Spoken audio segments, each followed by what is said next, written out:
Meu nome é Mercedes, tenho 67 anos e um coração que já se quebrou tantas vezes que às vezes penso que ele continua batendo apenas por costume. Mas naquela manhã, ele se partiu de um jeito diferente. Foi o tipo de dor que não vem de uma tragédia, e sim da frieza de quem você mais ama. Acordei cedo, como sempre.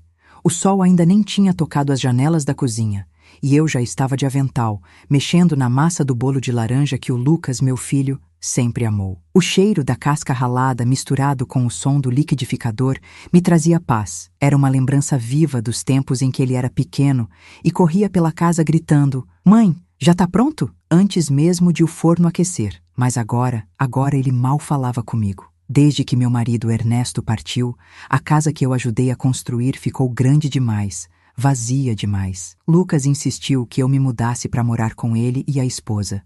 Disse que seria melhor para mim, que eu não devia ficar sozinha. E por um tempo, acreditei nisso. Mas a verdade é que não era a solidão que me assustava. Era o desprezo disfarçado de convivência. A casa de Lucas e Camila era moderna, limpa, silenciosa demais. Nada de rádio tocando boleros, nada de cheiro de feijão, nada de conversa sobre o dia. Ali, tudo parecia uma vitrine, perfeita por fora, mas gelada por dentro.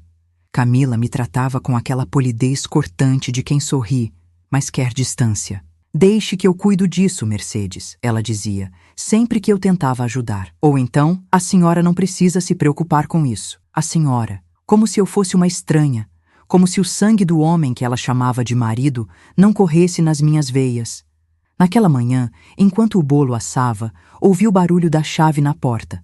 Camila entrou apressada, com o casaco elegante e o perfume doce que enchia o ambiente antes mesmo de ela dizer bom dia. Ela olhou para o forno e fez uma careta. "Está fazendo bolo?" "Sim", respondi sorrindo, "de laranja. O Lucas sempre adorou." Ela fechou a bolsa com força. "Ele está evitando açúcar, Mercedes, já falei."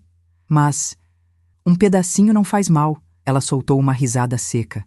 "Um pedacinho hoje, outro amanhã. É sempre assim." Depois me olhou de cima a baixo e completou: "A senhora devia descansar um pouco. Fica se metendo em tudo." Senti meu rosto queimar, se metendo em tudo. Era a casa do meu filho. Eu só queria agradar. "Eu só pensei que seria bom", murmurei. Camila virou as costas e foi até o corredor. "A senhora pensa demais no passado. Isso aqui não é mais a sua casa." Foram essas palavras que rasgaram algo dentro de mim. Não é mais a sua casa.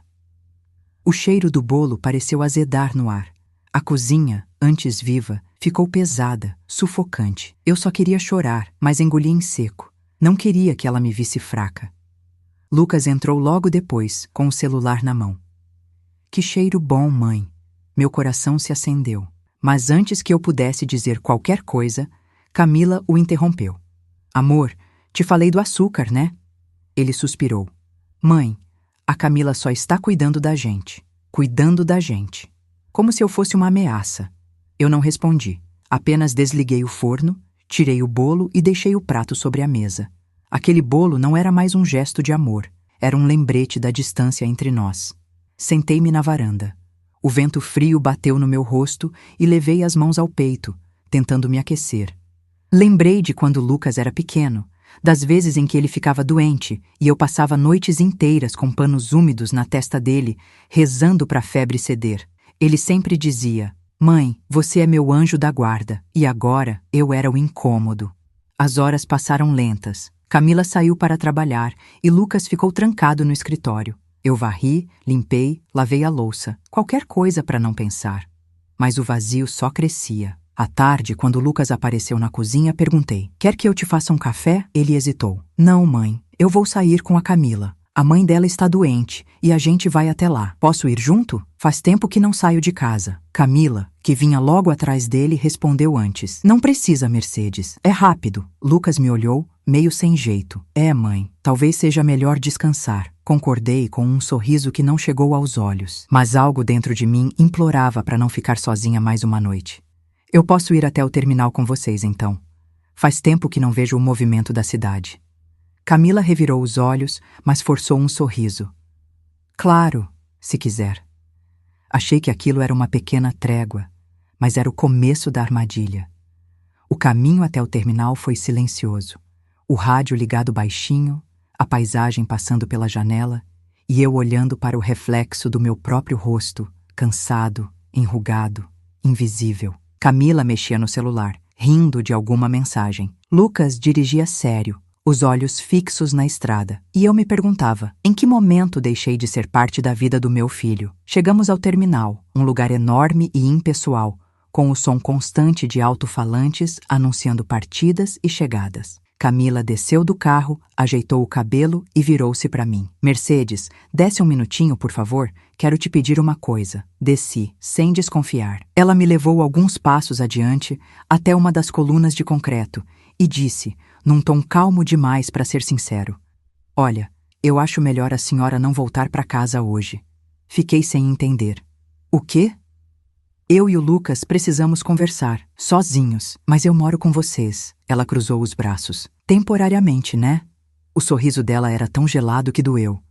A senhora precisa entender que está ocupando um espaço que não é mais seu. Olhei para trás e vi Lucas dentro do carro, mexendo no celular, alheio a tudo. Senti o desespero subir. Camila, eu não tenho para onde ir agora. Ela deu de ombros. Então arrume. Quando percebi, o carro começou a se mover. Lucas! Gritei, correndo alguns passos. Lucas, espera! Mas ele não olhou para trás. Nenhuma vez. O som do motor se misturou ao barulho dos trens. E de repente, o mundo ficou mudo. Fiquei ali, parada, com a bolsa nas mãos. Dentro dela, só uns trocados e um lenço. Nenhum dinheiro suficiente para pegar um trem. Nenhum lugar para ir. Sentei num banco frio e o vento cortava meu rosto. As pessoas passavam apressadas, indiferentes. Eu, que já tinha sido chamada de mãe, esposa, companheira, agora era só uma velha esquecida num terminal. Minhas mãos tremiam, o medo me invadiu, a vergonha me queimava. E foi nesse instante que ouvi uma voz suave, quase um sussurro. Está tudo bem, menina? Virei-me.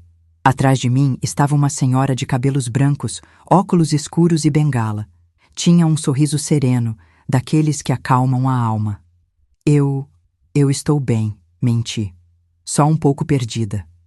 Ela inclinou a cabeça, como se me visse apesar da cegueira. Às vezes, perder-se é o começo de se encontrar. Eu sorri sem força, mas antes que pudesse dizer qualquer coisa, ela segurou minha mão. Finja ser minha neta, disse firme com voz baixa. Meu motorista está chegando. O quê? Perguntei confusa. Ela se aproximou sussurrando. Por favor, só por alguns minutos. Foi então que um carro preto parou em frente à calçada. O motorista desceu e abriu a porta. Ela me apertou a mão e disse, entre comigo e não diga nada. Eu não sabia o que estava acontecendo, mas algo na voz dela me fez confiar. Talvez fosse o destino me oferecendo uma segunda chance, ou talvez fosse o começo de algo muito maior. E foi assim, sem saber, que a mulher que eu acabara de conhecer, uma senhora cega chamada Isadora, mudou completamente o rumo da minha vida. Entrei no carro sem entender muito bem o que estava acontecendo. A senhora cega, que mais tarde soube se chamar Isadora, apertou minha mão com uma firmeza que me desconcertou. O motorista, um homem alto e silencioso, nos observava pelo retrovisor, mas não perguntou nada. Apenas ligou o motor e partiu. Eu me sentei ao lado dela, tentando parecer tranquila, embora meu coração batesse descompassado. A roupa que eu usava, um casaco gasto e um lenço simples, contrastava com o interior do carro. Bancos de couro, perfume caro, som ambiente suave. Aquilo tudo me parecia irreal. Isadora virou o rosto em minha direção e disse com doçura: Você deve estar confusa, não é? Assenti, sem saber se devia responder. Eu não entendo por que pediu para eu fingir ser sua neta. Ela sorriu, com aquele ar de mistério que só pessoas muito vividas têm. Às vezes, o destino precisa de um pequeno empurrão para colocar duas almas no mesmo caminho. Fiquei em silêncio. O carro seguia por uma estrada arborizada, longe do barulho dos trens. Pela janela, vi o terminal ficando cada vez menor, como se minha antiga vida estivesse se afastando com ele. Me chamo Isadora, ela disse, como quem revela um segredo. E você, querida? Mercedes, belo nome. Nome de mulher forte. Sorri, tímida. Mas por dentro senti um nó na garganta. Forte? Eu me sentia tudo. menos forte. Isadora parecia me ler por dentro. Sabe, Mercedes, a força não está em quem nunca cai, mas em quem levanta mesmo quando o chão é frio e vazio. Aquilo me desarmou. Eu não sabia por quê, mas aquelas palavras atravessaram todas as defesas que ainda restavam em mim. Talvez porque, naquele momento, eu só queria ser vista. E ela, mesmo sem enxergar, parecia me ver completamente. O carro parou diante de um portão de ferro imenso, guardado por uma muralha de eras verdes. Uma casa antiga, elegante, ergueu-se diante de nós. Era o tipo de lugar que parecia carregar histórias em cada pedra, em cada janela. O motorista saiu e abriu a porta. Isadora me estendeu a mão. Venha, minha neta. Senti o coração acelerar, mas obedeci. Enquanto caminhávamos pelo jardim, percebi que havia algo diferente ali. Uma mistura de silêncio e acolhimento, como se aquele lugar me observasse. Ao entrar, uma mulher de uniforme correu até nós. Senhora Isadora, eu não sabia que voltaria hoje. Aconteceu uma mudança de planos, ela respondeu. Esta é minha neta, Mercedes. Ficará conosco por uns dias. A empregada me olhou surpresa, mas apenas assentiu. Claro, senhora. Seja bem-vinda, dona Mercedes. Eu quis dizer que aquilo era um mal-entendido, que eu não era neta de ninguém, mas Isadora apertou meu braço discretamente, pedindo silêncio. Seguimos até uma sala ampla, decorada com móveis antigos e um piano coberto por um pano de renda. O cheiro de madeira e flores secas enchia o ar. Isadora sentou-se numa poltrona e me indicou outra. Agora podemos conversar, disse ela com um leve sorriso. E antes que pergunte, sim, eu sabia que você não era minha neta. Fiquei sem reação. Então, por que fez isso? Ela apoiou as mãos na bengala e respirou fundo. Porque você precisava de ajuda e eu precisava de companhia. Fiquei em silêncio por alguns segundos, sentindo o peso daquelas palavras. Ninguém me dizia algo assim há muito tempo. Ajuda, companhia, duas palavras tão simples e tão ausentes na minha vida. Eu não quero incomodar, murmurei. Só estou um pouco perdida. Todos estamos, Mercedes. Ela sorriu. Só que alguns disfarçam melhor. Ela pediu que a empregada preparasse chá. Enquanto esperávamos, contou que fora professora de música por mais de 30 anos e que perdera a visão há quase uma década. Vivia sozinha desde que o marido morrera e os filhos se mudaram para o exterior. No início, achei que a escuridão fosse o fim, confessou. Mas depois, percebi que só deixei de ver o mundo. Nunca deixei de senti-lo. Olhei para ela e pensei, como alguém que perdeu tanto pode ainda falar com tanta serenidade? O chá chegou. Eu estava faminta, mas tentei disfarçar. Ela percebeu, claro. Está com fome, pode comer. Peguei um pedaço de pão e senti o gosto simples e reconfortante de algo que eu não tinha há muito tempo. Cuidado. E agora, me conte, ela pediu, gentil. Quem a deixou naquele terminal? A pergunta me atravessou como uma lâmina. Demorei para responder. Minha nora. Ela ficou em silêncio. E o seu filho? Engoli seco. Estava junto. Ela pousou a xícara devagar. Então foi uma dupla cegueira. Como assim? Há quem perca a visão dos olhos e há quem perca a visão do coração. Senti as lágrimas subirem. Ela não me julgava. Não me perguntava o que eu tinha feito. Apenas compreendia. Isadora me ofereceu um lenço. Chore. É o primeiro passo para limpar o olhar. E eu chorei. Chorei tudo o que não chorei quando Ernesto partiu. Tudo o que calei quando Lucas se afastou. Chorei por mim, por ter me tornado invisível dentro da minha própria história. Quando consegui respirar de novo, ela disse baixinho, você não está aqui por acaso. Algo me diz que ainda tem muito para viver, Mercedes. Muito mais do que imagina. Naquela noite, dormi num quarto espaçoso, de lençóis macios e janelas altas. Mas o que realmente me envolveu não foi o conforto. Foi a sensação estranha e nova de pertencer, mesmo que por um instante, a algum lugar.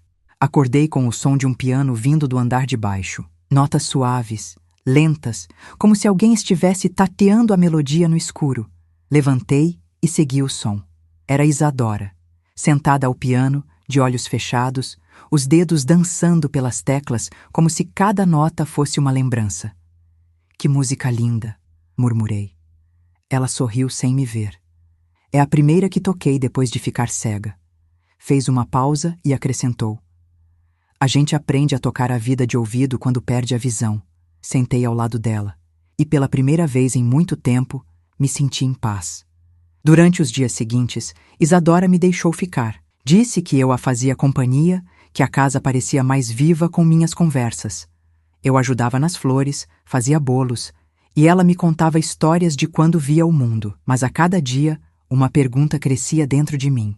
Por que ela me ajudou? E mais ainda, por que me disse que meu marido ia se arrepender de ter me deixado?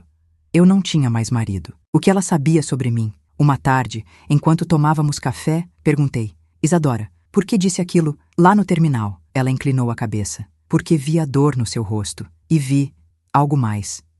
O quê? Ela respirou fundo. Que sua história ainda não terminou. E quando a vida ainda tem capítulos por escrever, o destino costuma mandar recados. Fiquei em silêncio, intrigada. Ela prosseguiu. Talvez o homem que te deixou, seja marido, filho ou amor, ainda precise aprender o que perdeu. Essas palavras me gelaram, porque no fundo eu ainda esperava que Lucas se arrependesse, que me procurasse, que percebesse que me abandonara. Mas os dias passaram e o telefone não tocou. Nada. Uma semana depois, Isadora pediu que eu a acompanhasse até o jardim. O motorista nos levou até uma estufa de flores. Enquanto ele se afastava, ela me disse: Mercedes, posso te fazer um pedido? Claro. Fique aqui comigo por um tempo, não como hóspede, mas como amiga. Fiquei sem saber o que responder. Aquela mulher me oferecia o que ninguém mais havia me dado: um lugar, um sentido. Eu não quero ser um peso. Peso é o que a gente carrega por dentro. Ela sorriu. E você está carregando demais. Senti o nó na garganta novamente. Ela estendeu a mão e segurou a minha. Me prometa que vai me deixar te ajudar. E eu prometi. Naquela noite, enquanto olhava o teto do quarto, senti algo mudar. Pela primeira vez, não pensei em Camila nem em Lucas. Pensei em mim. E no estranho conforto de estar ao lado de alguém que via o invisível. Mas eu não fazia ideia de que aquela casa escondia segredos. Segredos que fariam minha vida mudar de forma definitiva. Se você gosta do nosso conteúdo e quer nos ajudar, se inscreva no canal. Isso ajuda muito a que histórias como a minha continuem sendo contadas. Histórias de mulheres que caíram, mas encontraram forças para se levantar. Os dias ao lado de Isadora começaram a transformar algo dentro de mim. Não foi de uma vez. Foi como o degelo lento depois de um inverno longo. Cada manhã tinha um novo pequeno gesto de ternura. Um chá servido, uma conversa sobre música, o toque suave das mãos dela me guiando pelo jardim. E cada noite, o silêncio daquela casa me convidava a pensar. Às vezes eu me perguntava, por que essa mulher me acolheu? E por que, toda vez que falávamos de perda, ela desviava o assunto como se escondesse algo atrás do sorriso? Mas eu não questionava. Depois de tanto tempo vivendo sob olhares de reprovação, estar em um lugar onde eu não precisava me justificar era como respirar ar puro. Isadora tinha uma sensibilidade que me impressionava. Mesmo sem ver, parecia perceber tudo. Quando eu estava triste, quando eu lembrava do Lucas, quando o nome da Camila ainda me feria. Ela nunca perguntava diretamente. Apenas dizia coisas como: o tempo não apaga o que a gente sente, Mercedes, mas muda o peso. Uma manhã, acordei antes do sol. O ar tinha cheiro de chuva e as janelas estavam embaçadas. Desci as escadas e encontrei a empregada, Clara, arrumando o corredor. Ela parecia nervosa, olhando para um canto da parede como se guardasse um segredo. Tudo bem, Clara? Perguntei. Ela hesitou. Sim, é que essa pintura sempre me dá arrepios. Olhei para onde ela indicava. Era um quadro antigo, coberto por um lenço de seda. Por curiosidade, me aproximei. O pano estava preso por um alfinete. Toquei de leve. E ele se soltou. Debaixo do tecido, havia um retrato de uma mulher jovem, com cabelos negros e olhos tristes. A pintura era linda, mas carregava uma melancolia estranha, como se o olhar dela me seguisse. Quem é? Perguntei. Clara empalideceu. Era a filha da senhora Isadora. Ela tem uma filha? Tinha, respondeu baixando os olhos. Morreu há muitos anos. Senti um arrepio percorrer minha pele. De repente, lembrei das vezes em que Isadora falava que já perdera tudo, mas nunca mencionara a filha. Jamais. Quando Isadora acordou, eu hesitei antes de comentar, mas ela mesma trouxe o assunto à tona. Clara me contou que você viu o retrato. A voz dela estava calma, mas carregava um tom que nunca havia escutado antes. Uma mistura de dor e resignação. Eu não sabia que tinha uma filha, murmurei. Ela sorriu de leve. Não se preocupe, quase ninguém sabe. Fiquei em silêncio, respeitando o espaço dela, mas Isadora, talvez sentindo minha inquietação, decidiu continuar. O nome dela era Teresa. Disse o nome devagar, como se o pronunciar fosse um ritual. Ela era doce, sonhadora e muito parecida com você. Comigo?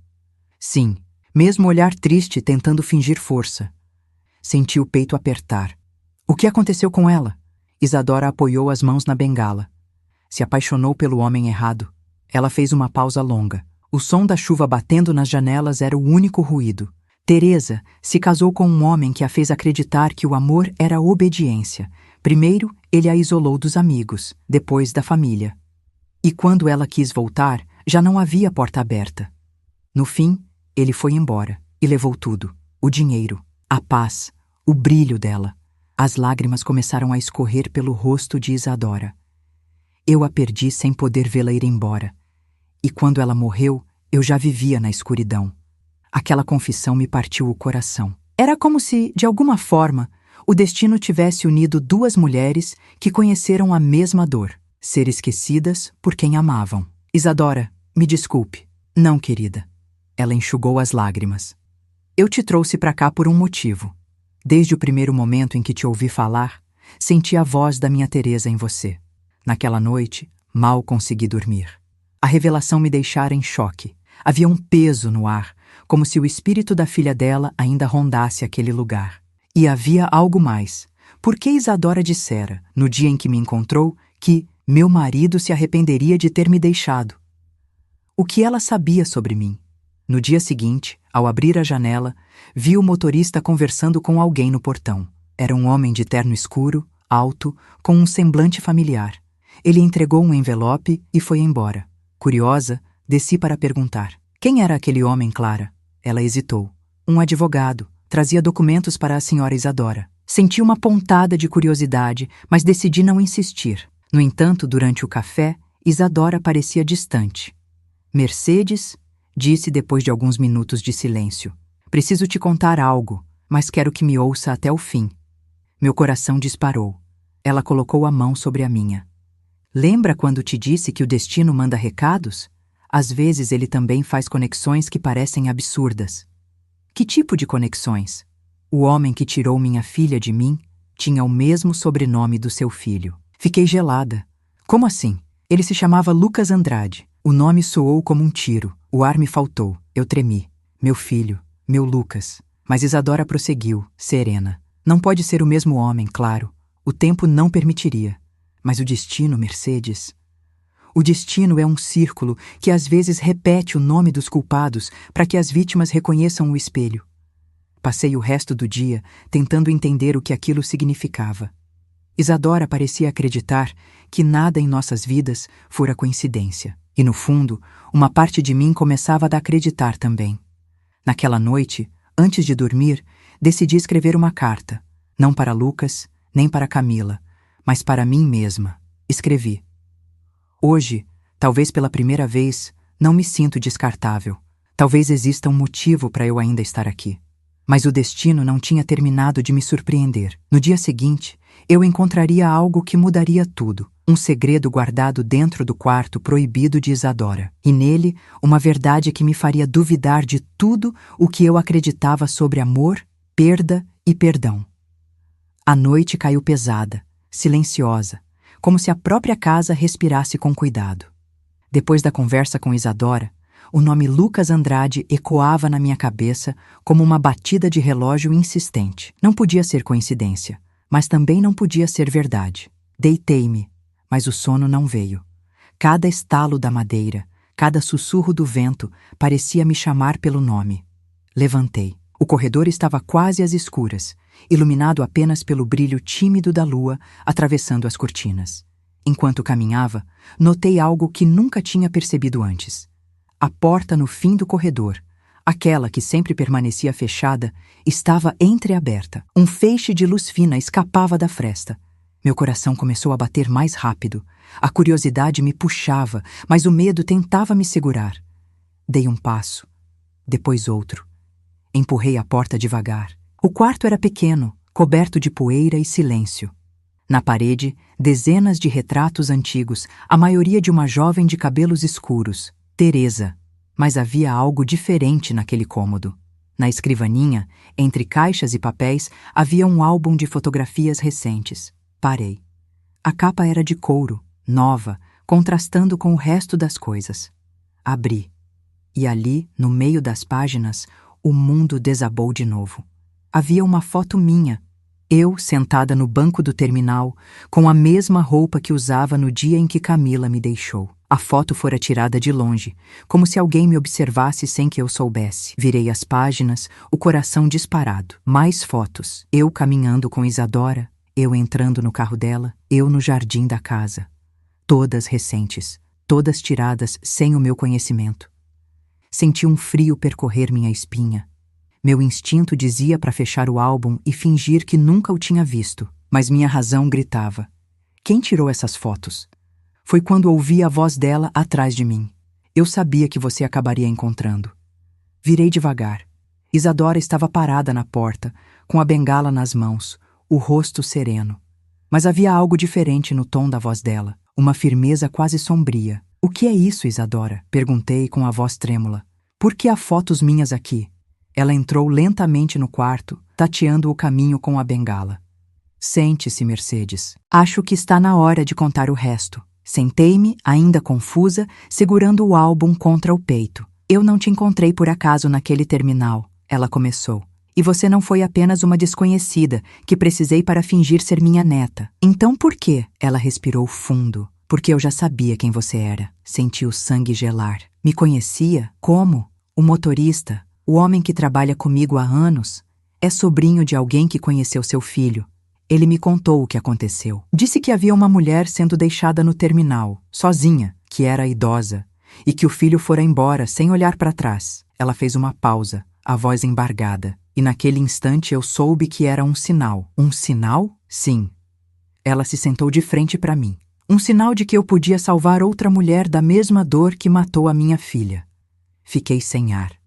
Por um momento, não sabia se devia sentir gratidão ou medo.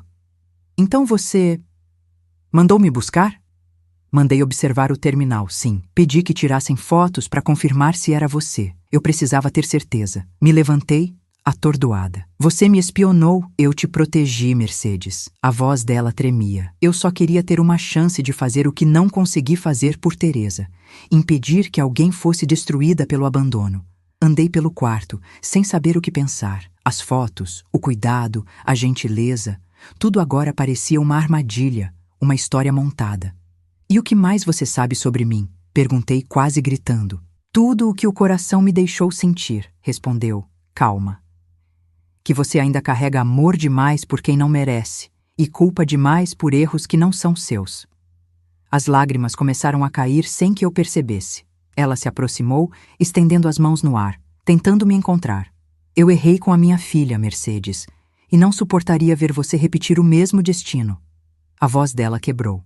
Quando te vi no terminal perdida, ouvi o mesmo som que ouvi no dia em que Teresa me ligou pela última vez. O som de uma mulher prestes a desistir de si. Meu coração se partiu outra vez, e dessa vez entendi. Ela não era uma estranha, era uma mãe tentando curar sua própria ferida através de mim. Abracei-a. Ela tremeu, e pela primeira vez choramos juntas. Duas mulheres unidas não pelo sangue, mas pela dor. Mas o destino ainda tinha mais uma reviravolta guardada. Enquanto saíamos do quarto, algo caiu do álbum e se espalhou pelo chão. Uma folha amarelada, escrita à mão. Peguei. Era uma carta, endereçada a Lucas Andrade. O nome do meu filho. Isadora congelou. Isso não devia estar aí. Olhei para ela sem entender. Você conhece o meu filho? Ela respirou fundo e uma lágrima escorreu devagar pelo rosto cego. Não diretamente, mas acho que chegou a hora de você saber tudo. O chão pareceu desaparecer sob meus pés. E mais uma vez, o passado que eu achava enterrado começou a voltar à superfície. Segurei a carta com as mãos trêmulas. O papel era antigo, o tipo que guarda o cheiro do tempo e das lágrimas. O nome Lucas Andrade estava escrito em letras firmes e por um instante me faltou ar. Isadora, por que essa carta está endereçada ao meu filho? Perguntei, tentando manter a voz firme. Ela se aproximou devagar, guiando-se pela bengala até a poltrona. Sentou-se, respirou fundo e disse: porque há coisas que o destino repete e outras que ele tenta corrigir. Explique, por favor. Essa carta, ela passou os dedos sobre o papel. Não foi escrita para o seu Lucas.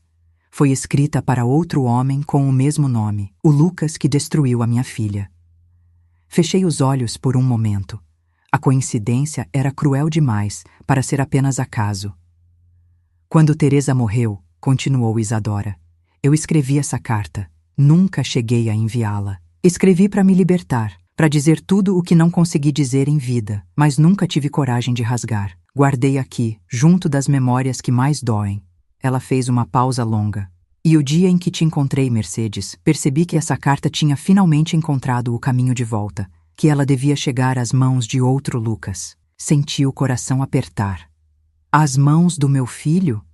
Sim, ele precisa ouvir o que um coração de mãe é capaz de perdoar e o que jamais deve repetir. Olhei para a carta tentando conter as lágrimas. Isadora prosseguiu, num tom quase de confissão. Talvez ele ainda não perceba o que fez com você. Talvez ainda esteja cego pelo orgulho. Mas o amor de uma mãe, mesmo ferido, sempre encontra uma forma de tocar o filho. As palavras dela me atravessaram. Por um instante, imaginei o rosto de Lucas, o menino que eu embalei tantas vezes, o homem que agora vivia como se eu fosse um fardo. Será que ele pensava em mim? Será que sentia remorso? Leia a carta, Mercedes, pediu Isadora, em voz alta. Abriu o envelope com cuidado.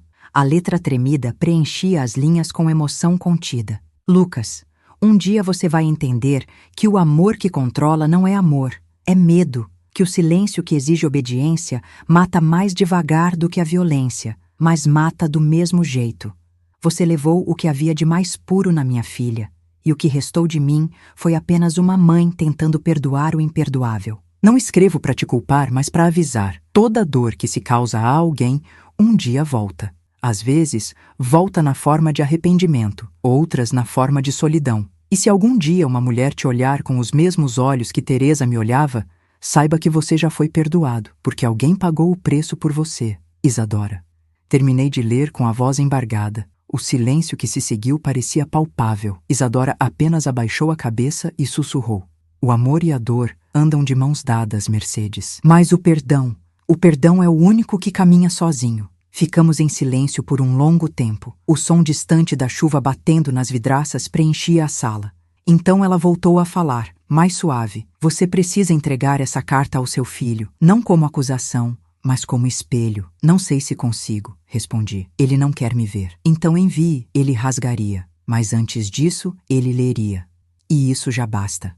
Aquela frase ficou ecoando na minha cabeça. Enviei um olhar demorado para a carta, tentando reunir coragem. Era como se o papel queimasse nas minhas mãos. Eu sabia que ela estava certa. Lucas precisava ler aquilo. E eu precisava libertar o que restava de mim desse peso. Na manhã seguinte, escrevi uma carta minha. Usei as mesmas palavras que tantas vezes guardei no coração. Meu filho, eu te amo. E é por te amar que deixo de te seguir. O amor que implora a presença deixa de ser amor e vira dependência. E eu, Lucas, não quero mais mendigar o direito de existir ao seu lado. Sua mãe, Mercedes. Coloquei as duas cartas no mesmo envelope, entreguei ao motorista. Leve isto para o endereço do meu filho, pedi.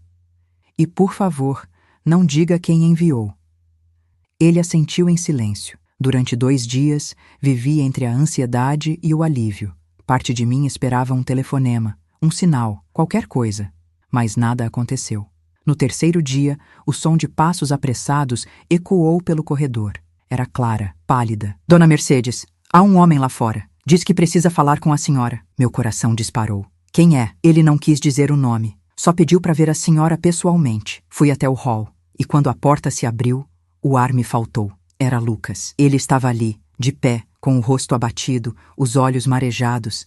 Parecia ter envelhecido anos desde a última vez que o vi. Mãe, disse com a voz rouca. Eu li a carta. As lágrimas começaram a descer antes que eu pudesse responder. Ele se aproximou devagar, como quem teme o próprio perdão. Eu não sabia o que estava fazendo. Eu me deixei levar pela Camila, pelas brigas, pelo orgulho. Eu errei tanto, mãe. Eu o olhei, tentando reconhecer o filho que um dia eu embalei. E no fundo dos olhos dele, vi o menino outra vez, aquele que me chamava de anjo da guarda. Eu só queria que você me perdoasse, ele sussurrou. Abracei-o, sem dizer uma palavra. Porque às vezes o perdão não precisa de som, só de presença. Horas depois, quando ele foi embora, encontrei Isadora no jardim. Ela estava sorrindo, o rosto virado para o sol, como se pudesse ver de novo. Ele veio, não veio? Perguntou. Veio, respondi, e eu o perdoei. Ela assentiu devagar. Então, minha filha finalmente descansará. Olhei para ela surpresa. Como assim? Porque quando o perdão se cumpre em outra vida, as almas se libertam juntas. Fechei os olhos. O vento soprou entre as árvores e juro que por um instante senti o perfume suave de laranjeiras. O mesmo cheiro que sempre marcava o bolo do Lucas quando criança. Foi como se o passado tivesse sido devolvido ao lugar certo. Aquela noite foi a primeira em que dormi sem dor. E ao amanhecer, quando desci para agradecer a Isadora, encontrei apenas um bilhete sobre o piano. Querida Mercedes, já cumpri o que precisava nesta vida. Agora você deve viver a sua. O amor, quando se torna luz, não precisa mais de olhos para ser visto. Isadora. Sentei diante do piano. Toquei as notas que ela me ensinara.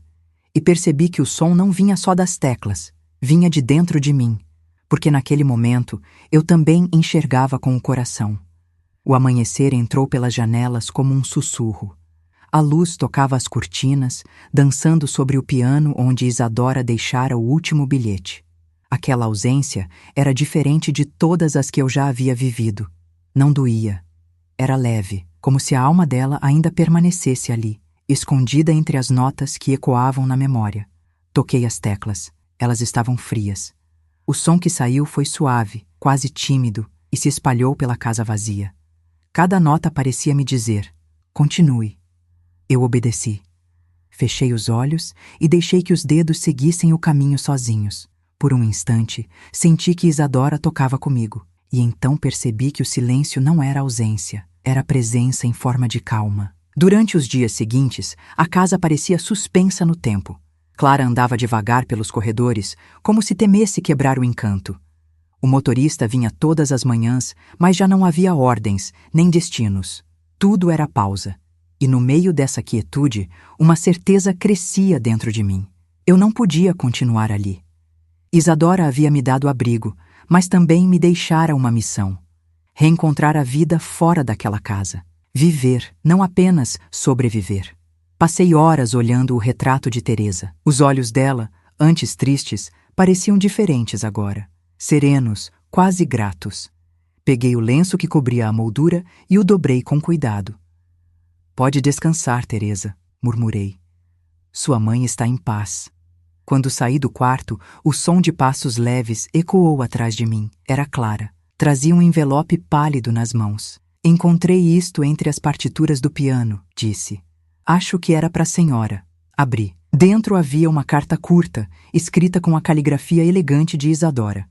Mercedes, se estiver lendo isto, é porque o destino cumpriu o que eu esperava. O perdão abre caminhos. Siga o seu. Use o que deixei para recomeçar. A casa agora é sua. E fiquei sem ar. A casa? Isadora deixara tudo para mim? O chão pareceu balançar. Não era pelo valor das coisas, mas pelo gesto. Ela tinha me dado mais do que abrigo. Tinha me dado o direito de existir com dignidade. Passei dias decidindo o que fazer. Poderia vender a casa, mudar de cidade, talvez começar um pequeno café com os bolos que Lucas tanto amava. Mas algo em mim dizia que aquele lugar ainda não tinha terminado de me ensinar. Comecei a abrir as janelas, deixar o ar entrar. O jardim floresceu de novo. As músicas voltaram a ecoar. E aos poucos, a solidão foi dando lugar à companhia das lembranças boas. Às vezes, eu falava com Isadora em voz alta. Você veria, Está tudo tão bonito aqui fora. E o vento respondia, suave, fazendo as flores se curvarem como se dissessem, eu sei. Certa tarde, enquanto regava o jardim, ouvi o som de um carro estacionando.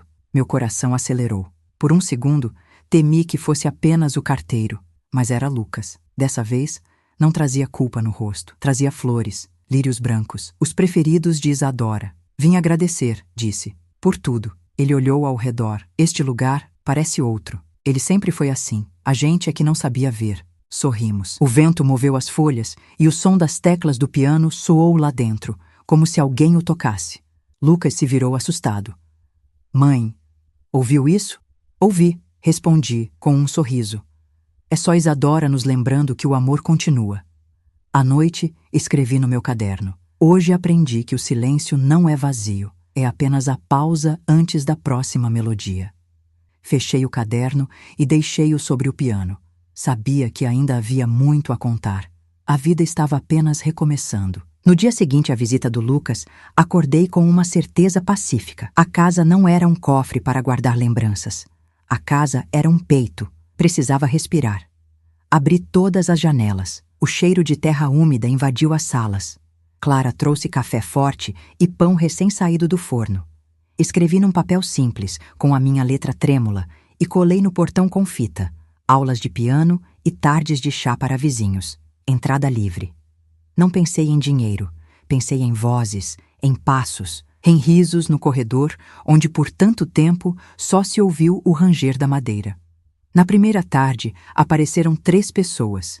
Uma menina com o uniforme da escola, um senhor de boina e uma mulher cansada, com mãos de quem lava louça a vida inteira. Sentei todos na sala do piano. Toquei 2 notas para quebrar a timidez e ofereci chá de erva cidreira. A menina disse que chamava Estela e que o pai fora embora.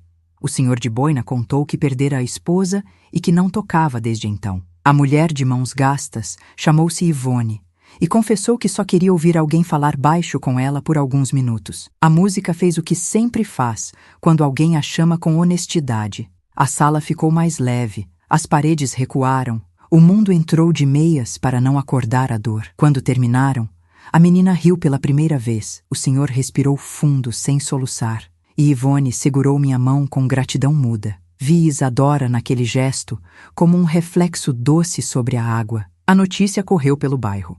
No terceiro encontro, já eram 12. Mães, netos, viúvos, gente que não cabia em lugar nenhum. Trouxeram biscoitos, flores do quintal, um retrato antigo para pendurar no corredor.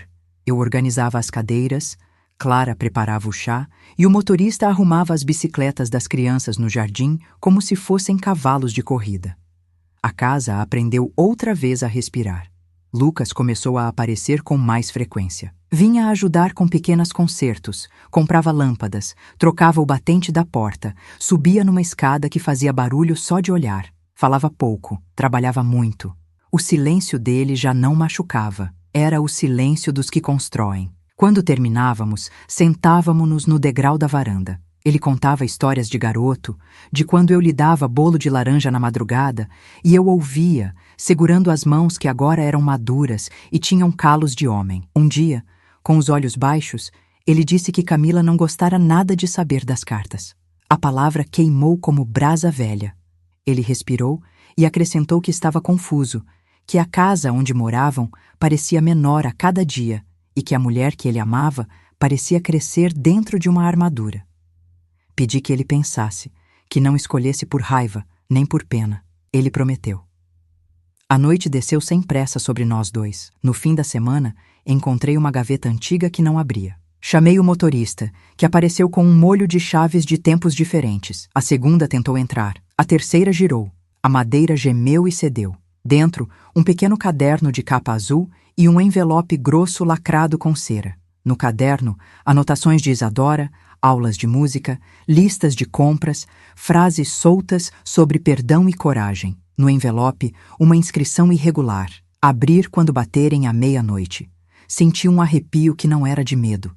Era de destino. Fechei a gaveta e guardei as chaves no bolso do avental. Decidi não contar a ninguém. Algumas coisas pedem a hora certa, como quem pede água no deserto. Na tarde seguinte, As cadeiras se encheram de novo. Tocamos valsas lentas, as crianças inventaram coreografias desajeitadas.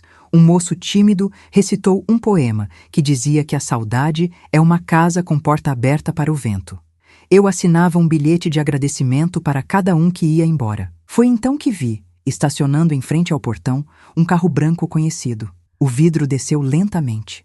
O rosto de Camila apareceu com óculos escuros e um sorriso que não chegava nos olhos. Ela entrou sem pedir licença, como quem se sente no direito de atravessar qualquer sala. Cumprimentou Clara com um aceno curto, ignorou o motorista e parou diante do piano. Passou os dedos no verniz como quem avalia um móvel que deseja vender. Disse meu nome sem carinho.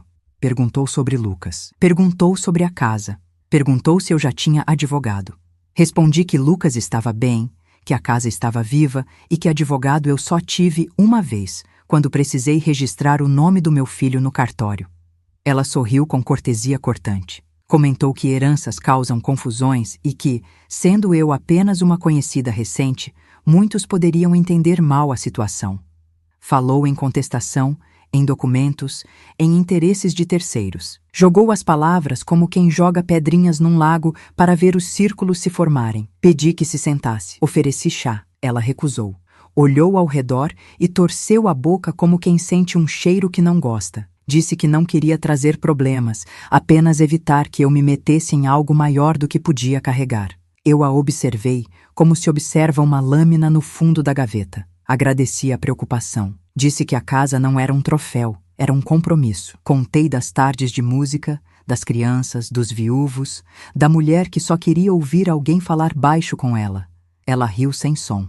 O motorista entrou discretamente com uma bandeja e pousou um jarro de água sobre a mesa. Camila mal olhou. Insistiu que Lucas precisava de foco, que aquela casa e essas pessoas fariam mal a ele, que eu sempre prejudicava sem perceber. A última frase veio como uma marreta. Vi os olhos de Isadora, invisíveis, me pedindo calma. Vi Teresa no retrato, pedindo que eu não me curvasse a nenhum tom de voz. Falei baixo como quem afia uma verdade. Disse a Camila que os filhos não são navios ancorados. Disse que a casa sempre caberia, mas que o coração só abrigaria o que coubesse.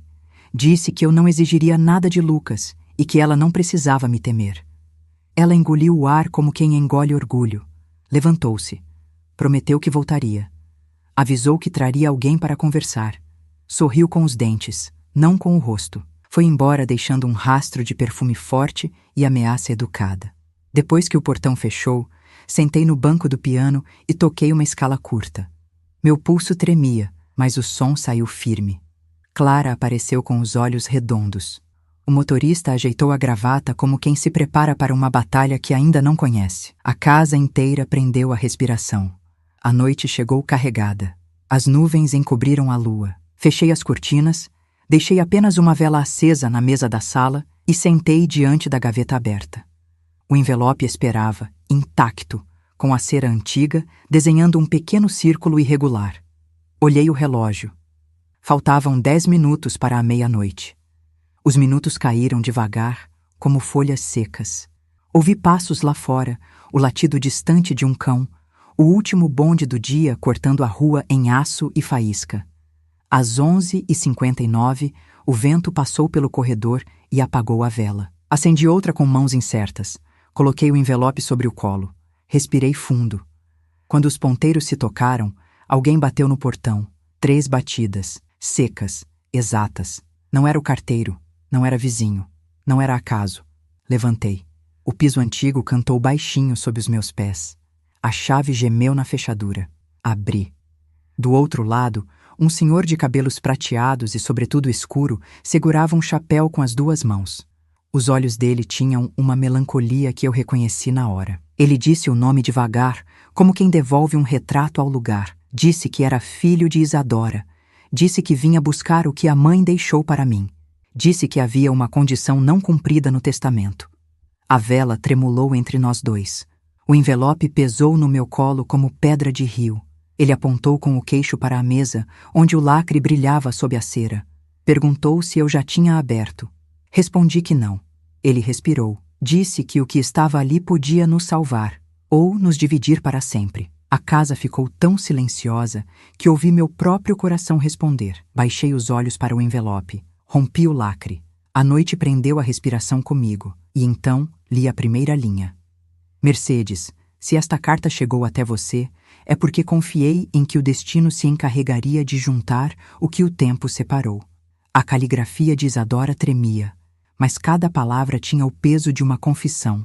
Continuei a leitura enquanto o filho dela permanecia imóvel, as mãos ainda segurando o chapéu contra o peito. Tudo o que possuo está em ordem, a casa, o jardim e o piano. Mas há algo que não pertence nem ao mundo, nem ao dinheiro.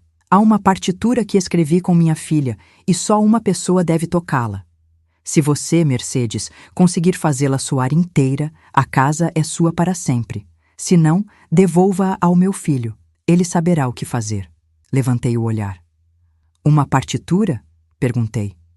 Ela nunca falou disso. O homem assentiu. Está guardada no compartimento secreto do piano. Foi o último trabalho das duas antes de minha irmã morrer. Nenhum de nós conseguiu tocá-la. Sempre se calava no meio. A lembrança de Isadora tocando de olhos fechados atravessou minha mente. Talvez ela esperasse que alguém terminasse aquela música. O filho continuou. Minha mãe dizia que quando a canção fosse completa, o ciclo se encerraria. Fui até o piano. As teclas brancas refletiam o tremor da vela. Passei a mão pela tampa. O pó formava linhas como veios de tempo. Empurrei devagar. Dentro, sob as cordas, havia um envelope dobrado em 4, a partitura, notas miúdas, linhas entrecortadas, anotações a lápis. No canto inferior, uma palavra: renascer. O homem aproximou-se. É isso. Ela sempre dizia que essa música era para alguém que precisasse nascer de novo. Sentei-me. O coração batia rápido, como se o corpo inteiro se lembrasse de respirar de outra forma. Posicionei os dedos. A primeira nota soou pura. Depois outra e mais outra, formando uma melodia simples, lenta, quase uma oração. O filho de Isadora fechou os olhos. A casa inteira parecia escutar. O som subia pelas paredes, fazia vibrar o vidro das janelas. Até os retratos pareciam sorrir discretamente. A música seguia, e eu sentia a presença dela. Isadora, atrás de mim, como se orientasse meus movimentos. Quando a melodia ameaçou se interromper, encontrei uma linha inacabada, uma nota suspensa sem resposta. Respirei fundo e, guiada pelo instinto, adicionei uma variação. O som preencheu o vazio. Naquele instante, o piano vibrou com uma força diferente. A última nota ecoou longa, dissolvendo-se no ar. Depois, silêncio. O homem abriu os olhos e sorriu pela primeira vez. Conseguiu, murmurou. Ela está em paz. Ficamos ali, sem falar, ouvindo o silêncio que se seguiu. Era o mesmo silêncio que sempre houve na casa, mas agora estava vivo, cheio de sentido. Ele entregou-me um envelope menor. Ela pediu que lhe entregasse isto se conseguisse tocar. Dentro, havia uma chave e um bilhete curto. Toda casa precisa de uma porta que se abre para fora. Use esta chave para um novo começo. Perguntei o que significava. Ele respondeu apenas: há uma cabana no alto do bosque. Minha mãe dizia que, quando alguém finalmente tocasse a partitura completa, aquela casa deveria voltar a ser escola de música. Sorri. Era o destino de novo, me empurrando adiante. Nos dias seguintes, arrumei a casa para a mudança. As crianças e os vizinhos ajudaram. Lucas trouxe ferramentas e ficou até tarde instalando novas prateleiras. Camila não voltou. O silêncio dela, pela primeira vez, me pareceu um presente. Na última noite, sentei-me ao piano. Toquei Renascer de novo. Dessa vez, sem medo de errar, sem tristeza. Quando a última nota se apagou, fechei o tampo e sussurrei: obrigada, Isadora. Do lado de fora, o vento respondeu, movendo as flores do jardim. O dia seguinte nasceu dourado. Levei o piano para a cabana do bosque.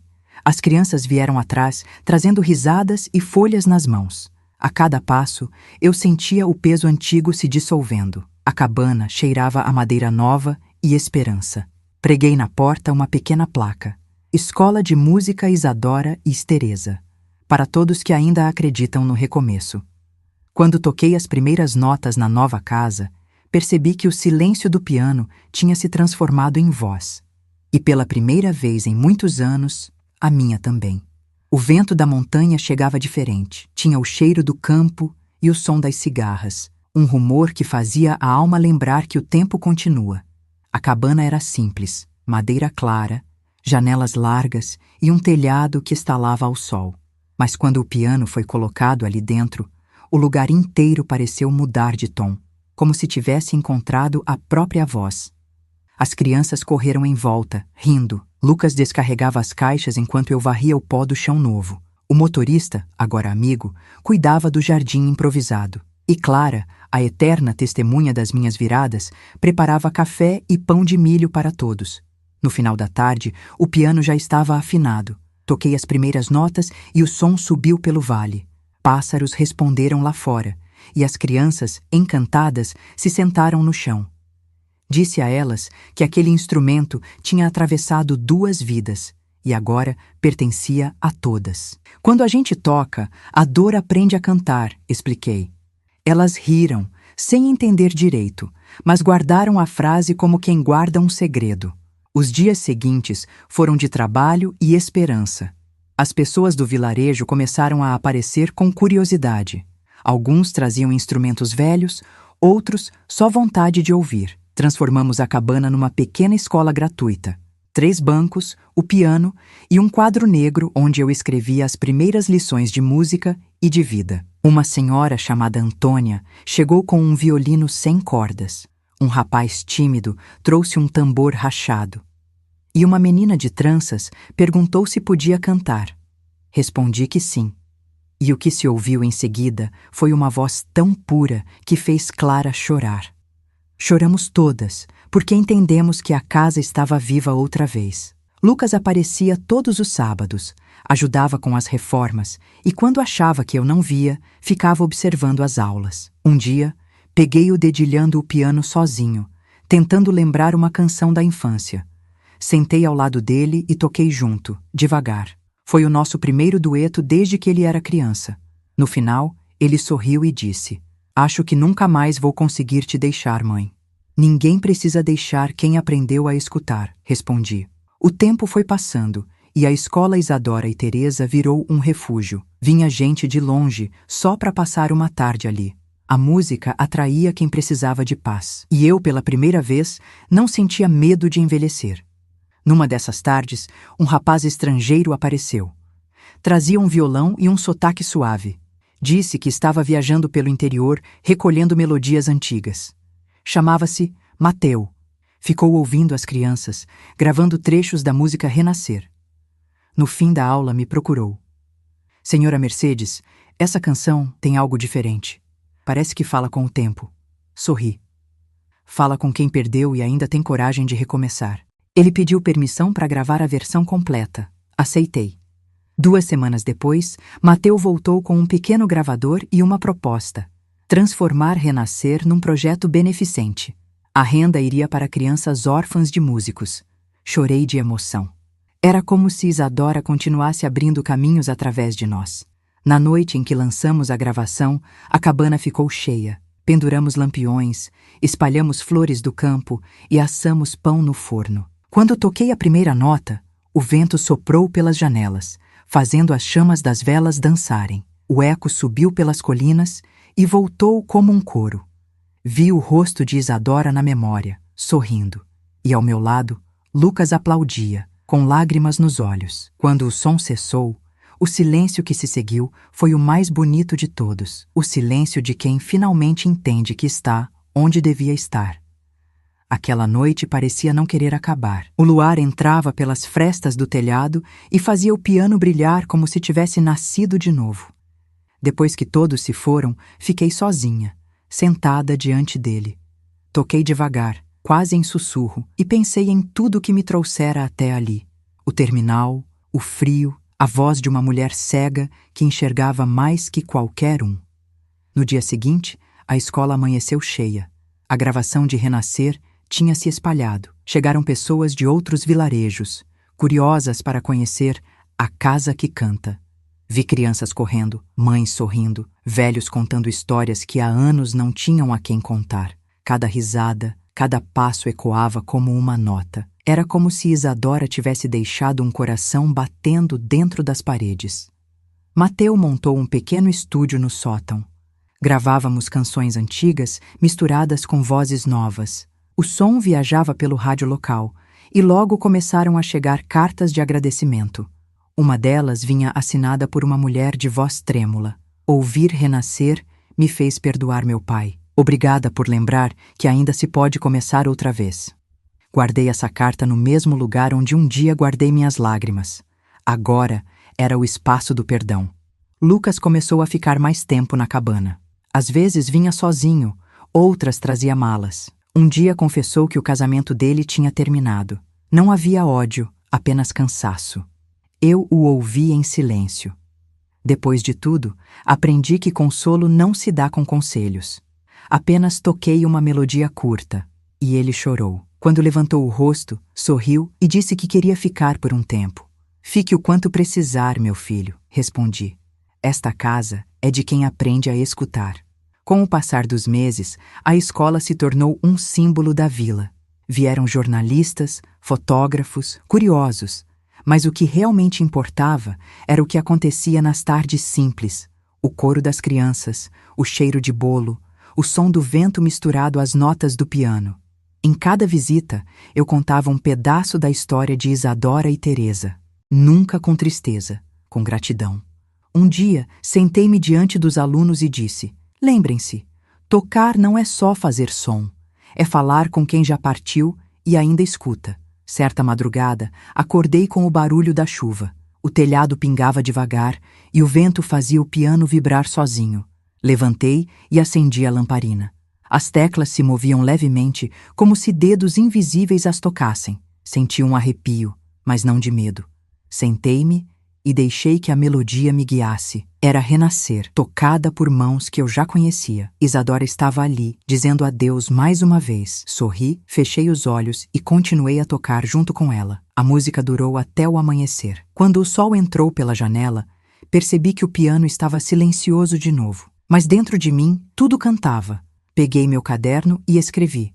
Hoje entendi o que é viver depois da dor. É permitir que o amor ocupe o espaço que o medo deixou. Fechei o caderno e olhei pela janela. As crianças vinham pela estrada de terra, carregando flores. O futuro chegava rindo, sujo de barro e esperança. Abri a porta, respirei fundo e sussurrei. Bem-vindos à casa que voltou a cantar. As manhãs na cabana começaram a ter o mesmo ritmo de respiração. O cheiro do café, o riso das crianças, o som das teclas do piano que acordava antes de mim. A vida, finalmente, era uma música sem pressa. Mas o tempo, esse velho maestro, nunca repete o mesmo compasso. Ele sempre muda o tom quando menos esperamos. Foi numa tarde de outono que recebi a carta. O carteiro veio subindo o caminho de terra com o chapéu na mão, a barba cheia de pó. Trazia um envelope carimbado de longe. Buenos Aires. Abri devagar. Era uma proposta. Um conservatório queria adotar o projeto da escola e transformar Renascer em peça oficial de estudo. Mateu havia enviado a gravação sem me contar. Sorri e chorei ao mesmo tempo. Era o tipo de surpresa que só o destino sabe preparar. Mas havia um pedido. Queriam que eu fosse até lá, contar a história ao vivo, gravar depoimentos, ensinar às crianças de outros países o sentido da melodia. Por um instante senti o medo antigo. Deixar a casa, deixar os rostos que me devolviam o ar. Olhei para o piano. As teclas pareciam esperar minha resposta. Naquela noite, conversei com Lucas. Mãe, você precisa ir, disse ele. Essa canção já não é só sua. E a escola? Nós cuidaremos dela. Eu, Clara, as crianças. O orgulho me encheu o peito. Aquele menino que um dia me deixou no terminal agora me empurrava de volta para o mundo. O ciclo se fechava com ternura. Os dias seguintes foram de preparo.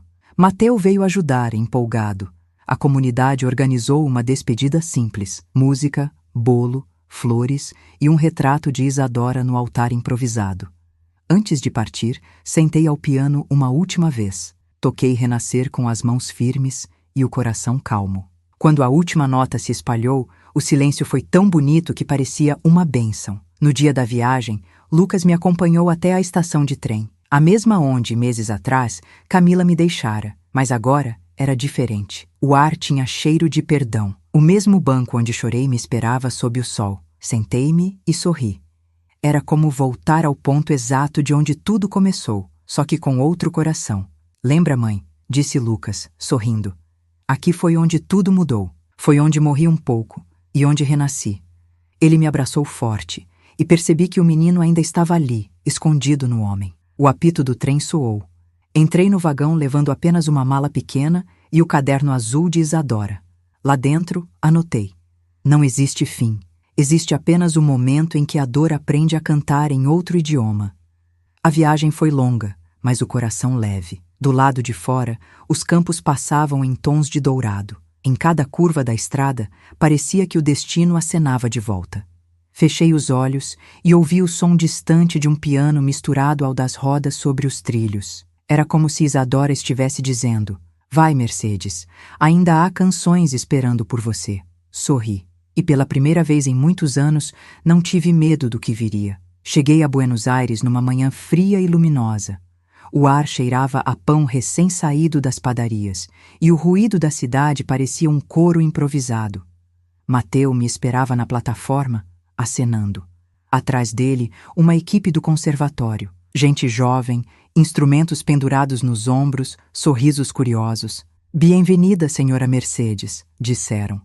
Todos querem ouvir a história da canção. Fiquei sem palavras. Nunca imaginei que renascer atravessaria fronteiras. O conservatório era um prédio antigo, com janelas azuis e o chão gasto de tanto sonho que já havia passado por ali. Levaram-me até uma sala com um piano de cauda. Sentei e passei as mãos pelas teclas. O som era limpo, vibrante. Mateu pediu que tocasse. Toquei. Cada nota parecia conversar com o ar, com os rostos atentos, com o passado inteiro. Quando terminei, ninguém se mexeu. Depois vieram os aplausos, demorados, daqueles que não são só de cortesia, são de reconhecimento.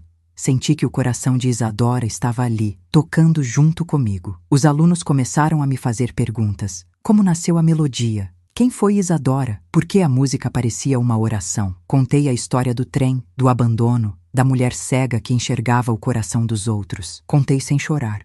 E quando terminei, havia silêncio, o mesmo silêncio que sempre anuncia a paz. Uma das meninas se aproximou. Tinha olhos claros e um pequeno colar com uma nota musical. Senhora, puedo abrasá-la? Perguntou. Assenti. O abraço dela foi leve, mas me fez entender que a música tinha cumprido o seu destino. Fiquei na cidade por 1 mês. Gravei aulas, entrevistas e cada noite terminava diante do piano, tocando Renascer. Recebia cartas das crianças da minha escola na montanha. Lucas escrevia contando que as flores do jardim estavam desabrochando e que as tardes de música continuavam cheias. Clara dizia que as risadas agora eram o novo hino da casa. No último dia, antes de voltar, caminhei pelas margens do rio. O pôr do sol tingia tudo de cobre. Sentei num banco e tirei do bolso o caderno de Isadora. Havia uma página em branco no final. Peguei uma caneta e escrevi. Terminei o que começamos. O piano voltou a cantar. A dor virou canção. E eu aprendi que recomeçar é apenas continuar com o coração limpo. Fechei o caderno e sorri. O vento passou, leve, como se alguém soprasse aprovação. Voltei à montanha numa tarde dourada. As crianças vieram correndo. Lucas me esperava na varanda e o som do piano enchia o ar. Quando entrei, percebi que o retrato de Isadora e Teresa agora pendurava acima do instrumento. A casa estava mais viva do que nunca. Toquei uma vez mais Renascer, e todos cantaram junto. A melodia subiu pelas janelas, foi levada pelo vento e desapareceu no horizonte, onde o sol se despedia. Fechei o tampo do piano e disse, quase em sussurro, agora sim, Isadora, agora todos renascemos. Ficamos em silêncio. O silêncio que segue quando a música cumpre sua promessa. O silêncio da paz. Fim.